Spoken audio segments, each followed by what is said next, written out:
नमस्कार, मैं हूं आपके साथ अंकिता पाल। बुलेटिन की शुरुआत करते हैं। लखनऊ में 10 दिवसीय ऐतिहासिक उत्तराखंड महोत्सव 2025 का आयोजन किया गया, जिसमें यूपी के सीएम योगी आदित्यनाथ ने शिरकत की है। एक भारत श्रेष्ठ भारत के लिए कैसे हम सब मिलकर के कार्य कर रहे हैं कि उत्तराखंड में जन्म लेने के बाद भी देश की सुरक्षा और देश के प्रत्येक क्षेत्र में योगदान देने के लिए उत्तराखंड का नागरिक जब कार्य करता है तो अपनी अटूट देशभक्ति के कारण वह अपने आप को वहां के स्थानीय संस्कृति के साथ समरस करने में कोई देर नहीं लगाता। आज का ये समारोह भी अवधी संस्कृति और उत्तराखंड की संस्कृति के बेहतर समन्वय का ही स्वरूप है। उत्तराखंड महोत्सव, जिसमें अवध के श्री राम हैं तो उत्तराखंड के बद्री विशाल भी और उत्तराखंड के चारों धाम भी इसके साथ जोड़ करके इस महोत्सव की शोभा को एक नई ऊंचाई तक पहुंचाने में अपना योगदान देते हैं। बहनों और भाइयों, ये हम सबका सौभाग्य है कि आज का उत्तराखंड 9 नवंबर सन 2000 में सर्वे अटल जी के कारण बना, लेकिन उत्तर प्रदेश के विकास के लिए भी उसी प्रतिबद्धता के साथ स्थापना काल से ही अगर योगदान देने में नाम लिया जाता है तो उत्तर प्रदेश के पहले मुख्यमंत्री पंडित गोविंद बल्लभ पंत जी, जिन्होंने एक लंबे समय तक उत्तर प्रदेश के मुख्यमंत्री के रूप में, एक स्वतंत्रता संग्राम सेनानी के रूप में अपनी सेवाएं पहले देश की स्वाधीनता के लिए और स्वतंत्र भारत में उत्तर प्रदेश के मुख्यमंत्री के रूप में उत्तर प्रदेश के विकास के लिए जो कार्य योजना सुनिश्चित की, उसी की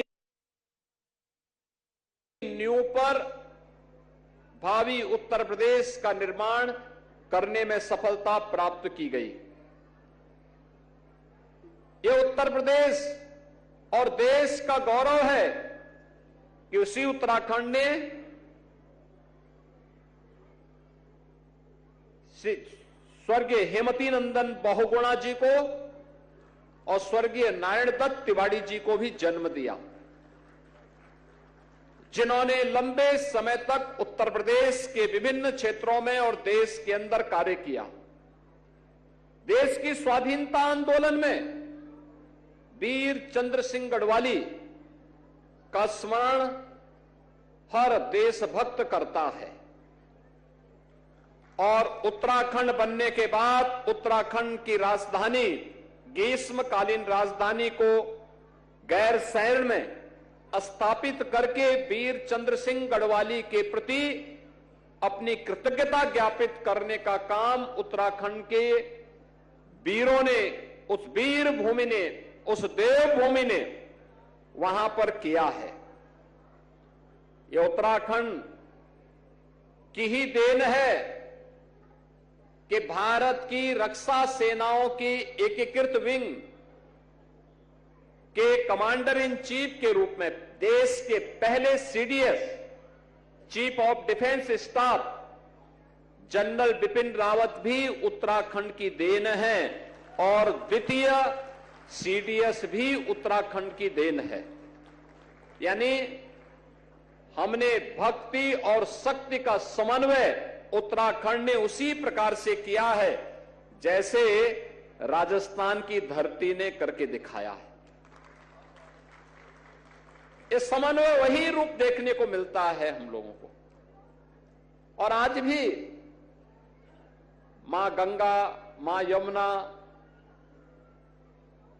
सरयू जी, शारदा नदी, ये सभी तो उसी क्षेत्र से होकर के, उत्तर प्रदेश होकर के यहां की भूमि को उपजाऊ करते हुए यहां की धरती से सोना उगलने का काम भी इन पवित्र नदियों के माध्यम से ही हो पाता है।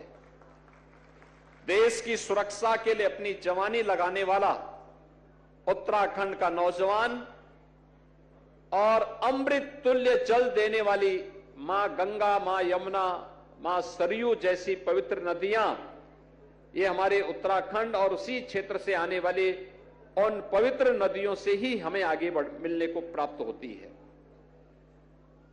वास्तव में महोत्सव हमारी लोक परंपरा और लोक संस्कृति को जीवित और जीवंत बनाए रखने का भी हम सबके लिए एक माध्यम है। अगर हम इस प्रकार के महोत्सव न मनाएं, तो बहुत सारे लोग आज की इस आपाधापी में परंपरा और संस्कृति से विमुख हो जाएंगे। उनको पता ही नहीं होगा लोक कला क्या है, लोक गायन क्या है, लोक संस्कृति क्या है। याद करिए, जब संकट के दौरान ये लोकगीत, ये लोक कला ही इतिहास का संरक्षण करके रखती है। भारत के बहुत सारे ऐसे गौरवशाली क्षण हैं जिसे विदेशी इतिहासकार ने जानबूझ करके शरारतन भारत के गौरवशाली इतिहास के साथ नहीं जोड़ा, क्योंकि भारत की गौरव और गरिमा के साथ जुड़े हुए उन पन्नों को अगर रखा जाता, कहीं ऐसा न हो कि भारत का सच्चा इतिहास भारत के नागरिकों को प्राप्त हो। और इसके लिए उन लोगों ने शरारत की, लेकिन लोक गायन और लोक परंपरा के माध्यम से वह गाथा आज भी हम सबको सुनने और देखने को प्राप्त होती है। ये हम सब इस दिशा में आगे बढ़े। हमें अपनी मातृभूमि, अपनी देवभूमि पर गौरव की अनुभूति होनी चाहिए। वहां की लोक कला, वहां की परंपरा, वहां के खान पान, वहां की लोक संस्कृति को संरक्षित करते हुए उसे एक प्लेटफॉर्म भी हमें देना चाहिए। और यही है एक भारत श्रेष्ठ भारत का प्रधानमंत्री मोदी जी का भाव, जिसे आगे बढ़ाने का काम कर रहे हैं अखिल भारतीय स्तर पर माननीय श्री गजेंद्र सिंह शेखावत जी। भारत के पर्यटन और संस्कृति मंत्रालय के माध्यम से उसे एक नई दिशा आगे देने का कार्य कर रहे हैं। आज ये मुझे प्रसन्नता का विषय है कि महापरिषद प्रतिवर्ष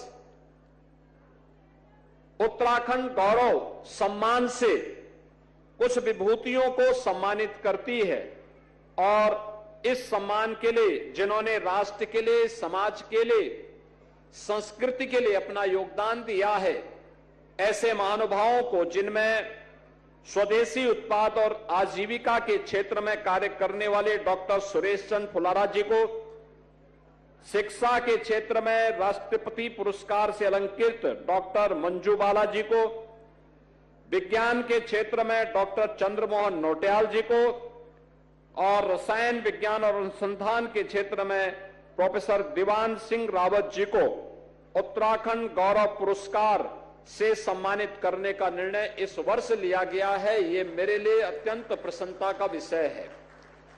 जब इस प्रकार की संस्थाएं देश, समाज और संस्कृति के लिए समर्पण भाव से कार्य करने वाले, आज के समय में नवाचार को बढ़ाने वाले और शोध को तेजी के साथ आगे बढ़ाने वाली विभूतियों को सम्मानित करती है, तो संस्थाएं स्वयं भी सम्मानित होती है।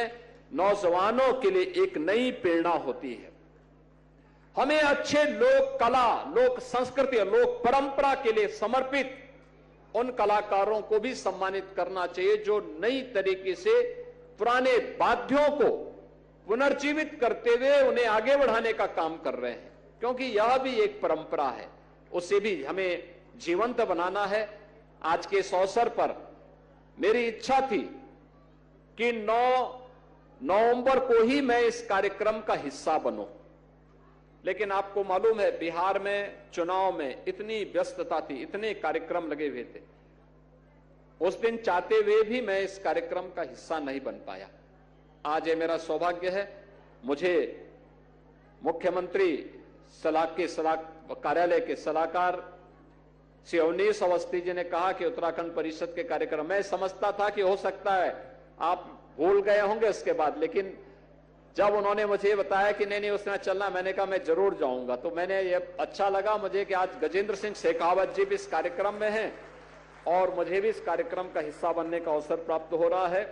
मैं एक बार फिर से आप सबको बधाई देता हूं, उत्तराखंड गौरव से सम्मानित इन सभी विभूतियों का अभिनंदन करता हूं और उत्तराखंड महापरिषद के सभी पदाधिकारियों को इस बात के लिए आश्वस्त करता हूं वे निरंतरता अपने कार्यक्रमों के माध्यम से बनाए रखें, एकजुटता के साथ अपने कार्यक्रमों को आगे बढ़ाएंगे। उत्तराखंड की लोक परंपरा, लोक संस्कृति को समवेत रूप से एकजुट करके आगे बढ़ाते हैं तो इसका लाभ देश को प्राप्त होगा और यही है एक भारत श्रेष्ठ भारत की अभिव्यक्ति जो मंचन के माध्यम से जनमानस के बीच में जाएगी। आप सबको मैं इस अवसर पर अपनी हृदय से बधाई देता हूं, अपनी शुभकामनाएं देता हूं। धन्यवाद। जय हिंद।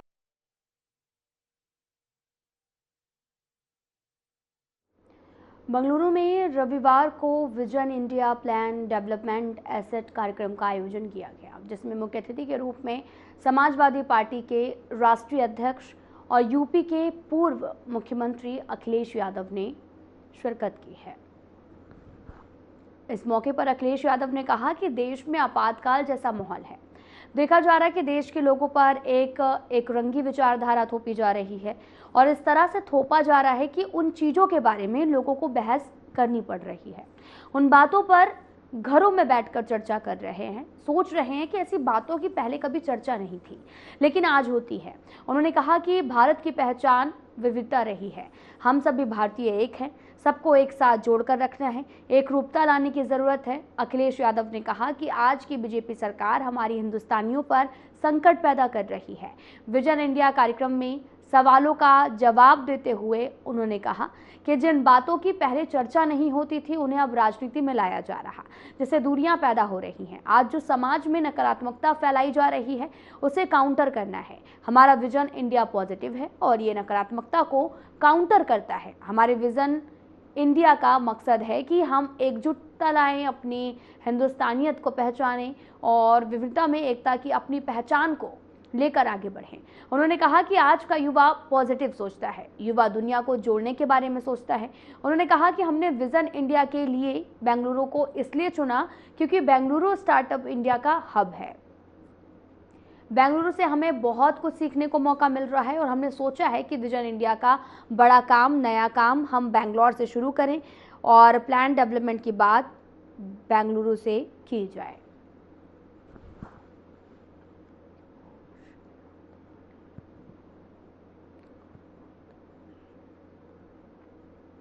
शौर्य, त्याग और बलिदान की प्रतिमूर्ति वीरांगना ऊदा देवी पासी जी की प्रतिमा का अनावरण और स्वाभिमान समारोह के उद्घाटन कार्यक्रम का आयोजन किया गया, जिसमें केंद्रीय रक्षा मंत्री राजनाथ सिंह और मुख्यमंत्री योगी आदित्यनाथ शामिल हुए। इस मौके पर सीएम योगी और रक्षा मंत्री राजनाथ सिंह ने संबोधित किया।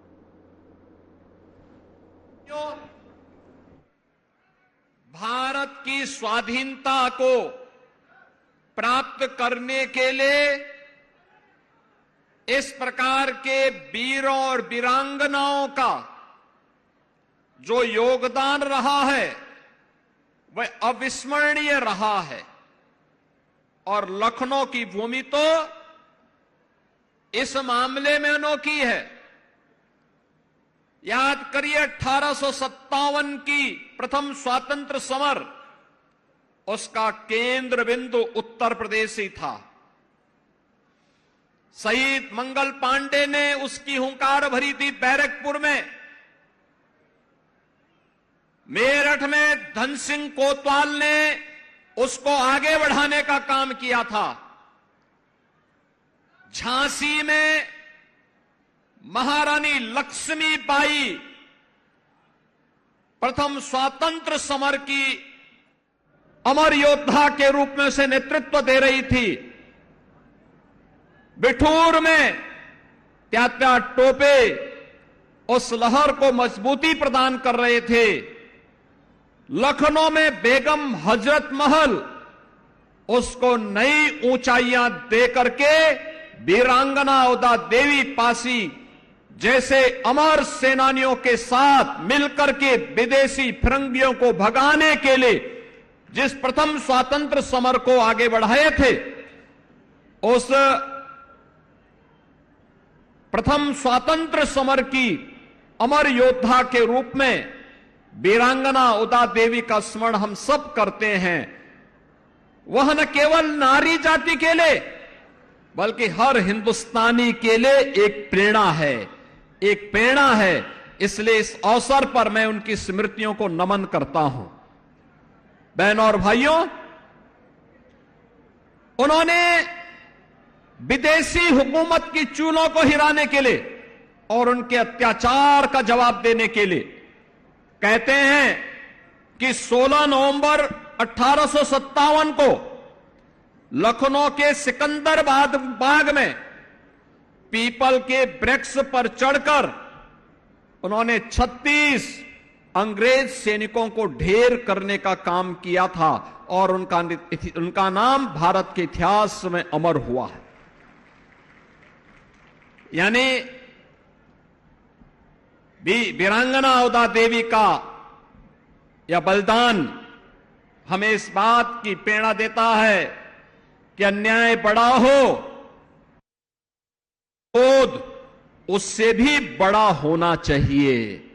और ये प्रतिरोध उन्होंने उस समय देश के क्रांतिकारियों और देश के युवाओं को इस अन्याय के खिलाफ लड़ने के लिए उन्होंने पूरी प्रतिबद्धता के साथ उस समय अपना योगदान दिया।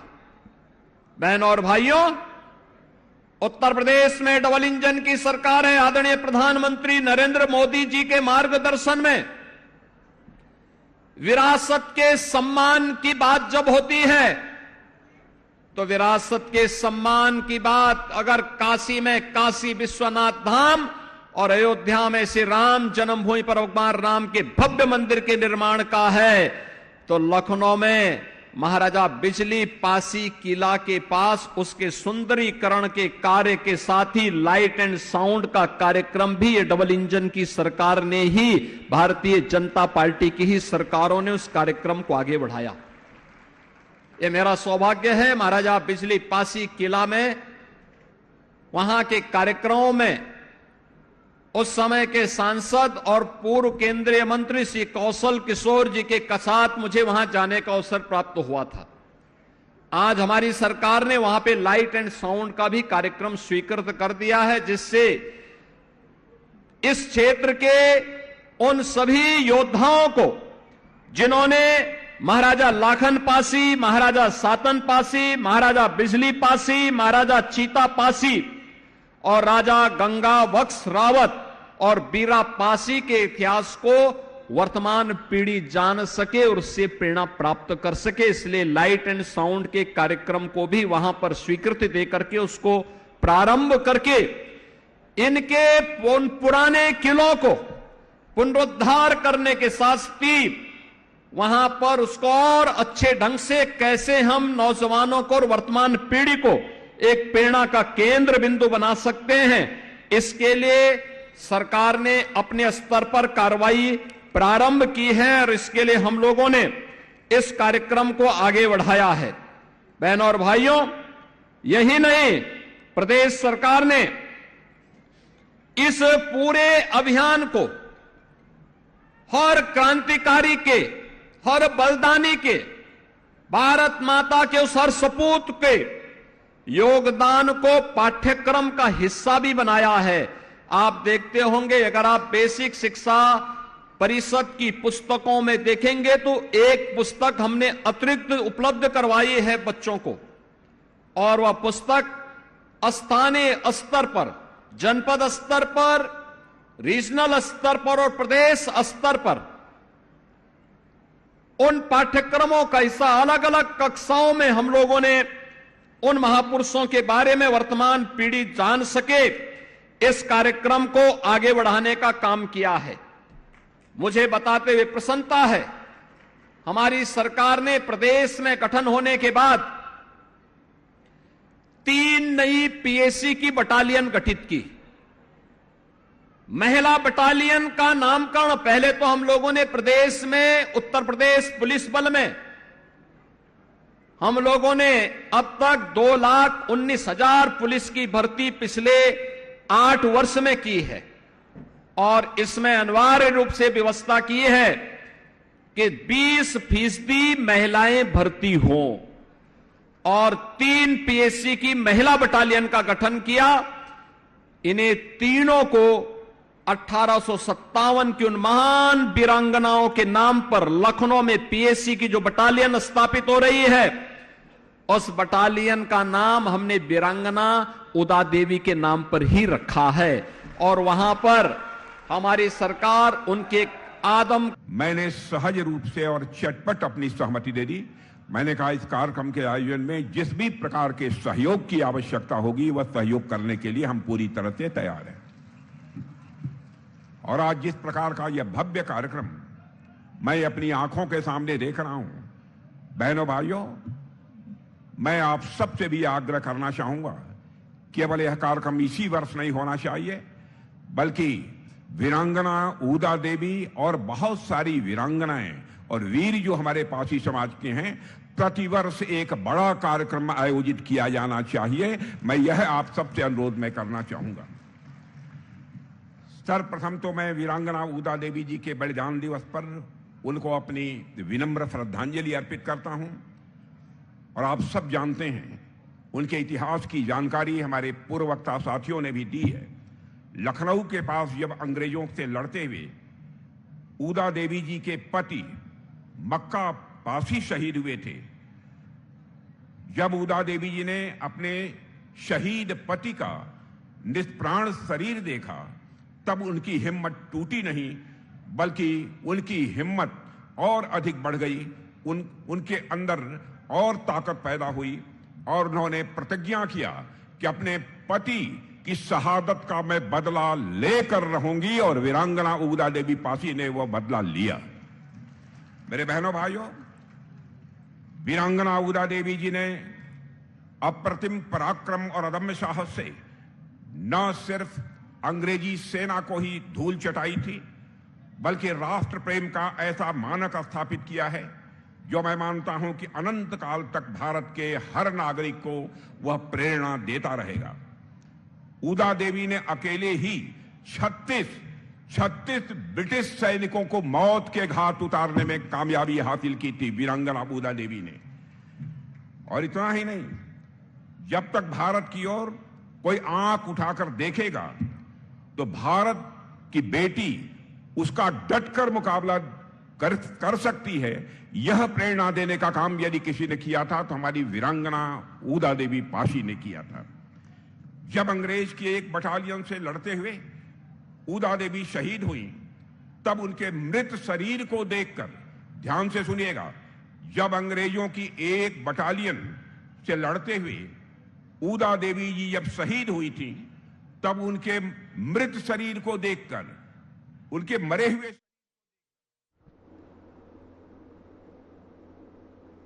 बुलेटिन में मेरे साथ इतना ही। नमस्कार।